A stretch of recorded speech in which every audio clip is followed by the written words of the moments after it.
Je vais d'abord demander à Dieu Tout-Puissant de prendre possession de ma bouche, car tout ce que je dirai ne viendra pas de moi, ça viendra de notre Père.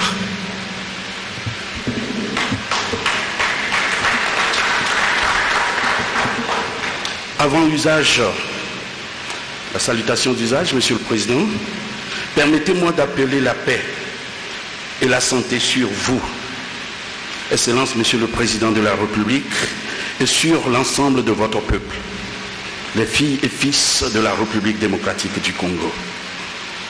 Excellence, Monsieur le Président de la République, Président en exercice de l'Union africaine, Mesdames, Messieurs les plus hautes autorités de ce pays, frères,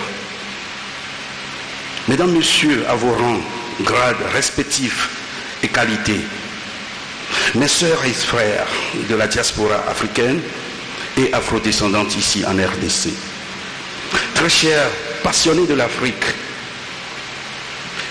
et surtout de ses cultures, qu'il m'en soit également permis de saluer à cette auguste assemblée les dignités Cheikh Anta Diop, Soundiata Keïta, Kwame Nkrumah, Patrice Emery Lumumba, Moussa Kanka, Thomas Sankara, Marcus Garvey, Bob Marley, Nelson Mandela, Toussaint Louverture, Gamal Abdel Nasser, Aimé Césaire et bien d'autres, pour célébrer avec nous aujourd'hui la journée mondiale de la culture africaine et célébrer l'Afrique berceau de l'humanité.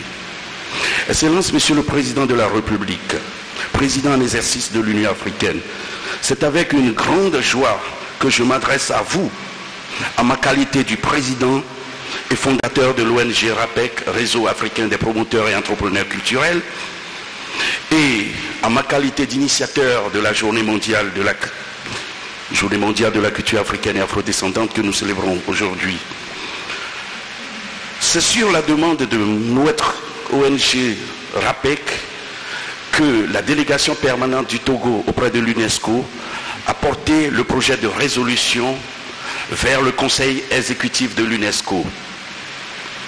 Lors de la 40e conférence générale de l'UNESCO, les 193 États membres de l'UNESCO ont apporté leur voix au Togo pour justement faire de sorte que cette journée soit définitivement la journée qui rentre dans l'histoire de l'Afrique et du monde. Il est extrêmement important de rappeler ici que cette journée est une des recommandations du premier congrès panafricain sur la place de la culture dans le développement de l'Afrique que nous avons organisé avec l'UNESCO en 2011 à Lomé au Togo, présidé à l'époque par votre frère, le président Gnassingbé Eyadema. Je voudrais ici ne pas être long, mais il y a un certain nombre de messages qui doivent être passés, car le monde nous regarde. L'Afrique est le berceau de l'humanité, nous le disons tous les jours. Mais l'Afrique va mal.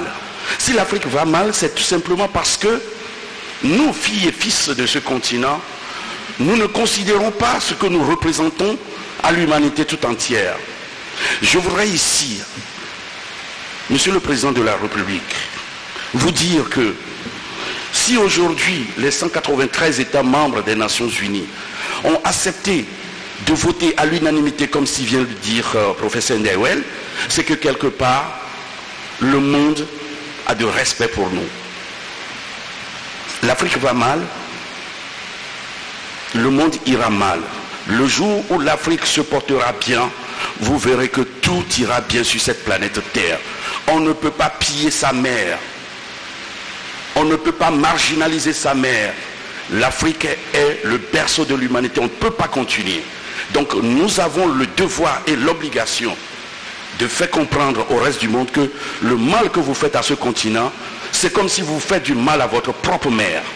Donc il est extrêmement important que ce jour qui est dédié à la célébration de nos valeurs, nos traditions, nos us et coutumes, ne soit pas juste une promenade de santé, mais que ça soit juste une prise de conscience, que ça soit une date d'immersion, de communion, une date de partage. Nous sommes dans un monde où aujourd'hui une maladie qui quitte la Chine frappe l'humanité tout entière. Donc nous sommes dans un simple village. Donc il est extrêmement important, Monsieur le Président, que vous soyez notre ambassadeur de bonne volonté, avec l'humilité qui nous incombe. Nous vous le demandons et nous voulons ici, avant, parce que des fois c'est très difficile de lire les papiers, mais je préfère parler avec mon cœur, parce que il est de mon devoir, en tant que fils d'Afrique qui vit en Occident depuis 38 ans, de se dire que nous avons une lourde responsabilité, nous qui sommes dans la diaspora ou dans les diasporas. À ce juste titre, Monsieur le Président de la République, Président en exercice de l'Union africaine, nous allons vous faire une demande. Le réseau africain des promoteurs entrepreneurs culturels, avec cette lutte assemblée, voudrions vous proposer humblement de présenter lors du prochain sommet de l'Union africaine, que ce sommet décrète 2023-2033, la décennie pour la valorisation de la culture africaine. Je vous demande d'applaudir cette idée.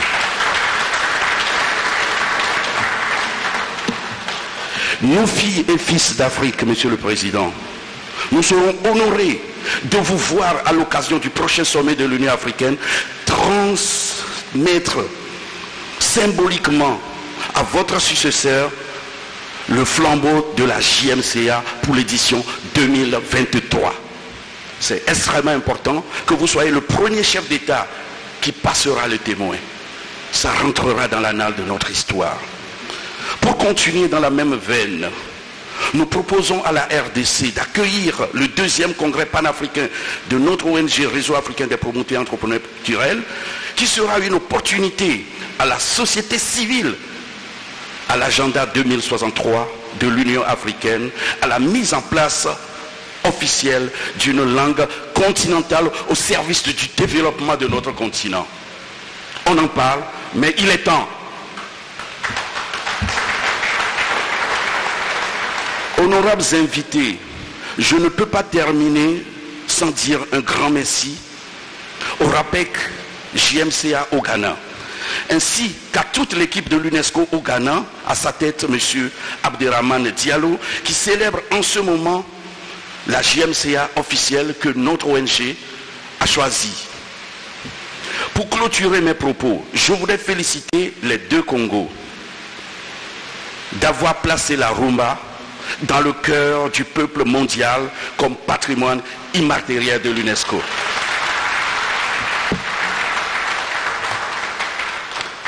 Alors, Monsieur le Président, Excellence Monsieur le Président, chers frères,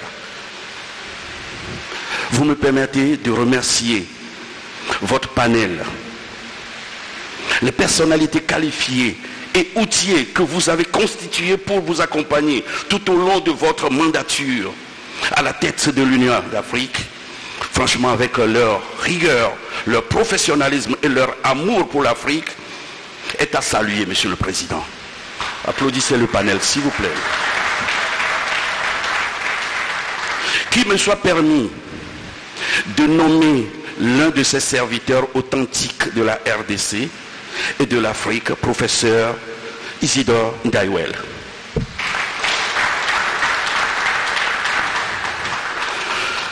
Oui, j'associe également, Excellence Monsieur le Président de la République, Monsieur le Président en exercice de l'Union africaine, dans ses vifs remerciements à Madame Yolande Elébé Mandembo. Yolande. C'est notre représentante ici au Congo. Au-delà de ça, elle est la coordinatrice générale de tous les points focaux qui promotionnent la journée mondiale de la culture africaine à travers le monde entier. Merci beaucoup Yolande. Vraiment merci du fond du cœur. Encore nos remerciements aux autres membres du panel.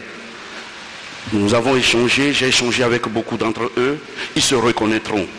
Que Dieu Tout-Puissant vous accorde sa bénédiction, sa grâce pour cette nouvelle année 2022. Pour en finir, Monsieur le Président, Excellence frère, je vous invite et je nous invite ici à paraphraser un grand monsieur, Frantz Fanon, qui disait: Chaque génération, dans une relative opacité, doit chercher sa mission, l'accomplir ou la trahir. Je vous remercie. Mais par contre, je ne vais pas m'arrêter sur ce bon chemin. Je vais vous demander de vous lever pour un standing ovation pour Monsieur le Président. Standing ovation. Voilà, M. Bossouvi, il est l'initiateur de la journée mondiale Monsieur de la le Président, culture nous sommes fiers de vous. africaine. L'Afrique est fière de vous. Vous êtes le premier qui a porté sur les fonds baptismaux la journée mondiale de la culture africaine et afrodescendante. Merci, je vous remercie. Et pour cette journée dédiée à la culture africaine, et les bases auront été posées ici même à Kinshasa, et on se rappellera que c'est sous la présidence de Félix-Antoine Tshisekedi Tshilombo à la tête de l'Union africaine. Cela ne pouvait passer inaperçu.